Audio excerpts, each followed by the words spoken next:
Hello and welcome to Q&A. Today I'm answering a question about how do you feed a traditional Christmas cake or rich fruit cake.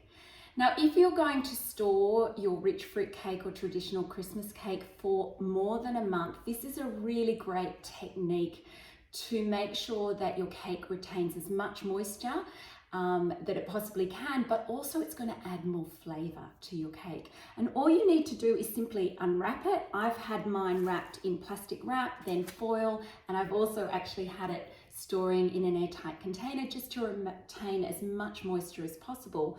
But you take about 1 to 2 tablespoons of brandy and you just simply brush it over the surface. Now the cake's going to absorb that extra moisture and keep that cake from drying out, but as I said, add extra flavor. Now you can use any sort of spirit or fortified wine that you would like to use. Just make sure that it is high in alcohol. It's got a reasonably high alcohol content, and also obviously that it complements the flavors within your cake. Once you've done that, just rewrap it, store it away, and you just have to do that once a week. Just bring it out. It doesn't need to be exactly 1 week, but around about every week, pull it out, give it another feed. The other little tip that I have is to use a skewer. The first time you feed it, use a skewer to just pierce the surface and go right through to the base of the cake.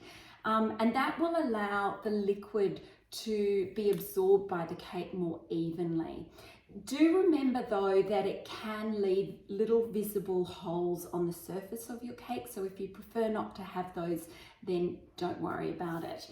The other thing to remember is that at any stage when you take it out to feed it and the cake just doesn't seem to be absorbing any of that extra liquid that you're adding, it's telling you that it is moist enough and it doesn't need any more.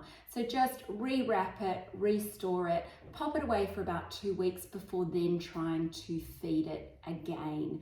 And it'll tell you when it wants that little more moisture during that storing time. So great technique to use if you've already made your Christmas cake or you're intending to make it in the next week or so. This is a great technique to use leading up to Christmas. As I said, it will retain or add more moisture, but also add extra flavor to your cake. If you've got any other questions though that you would like to ask me, just pop them in the comments box below and I will be sure to come back to them at a future Q&A. I hope you have a great weekend and I will see you soon.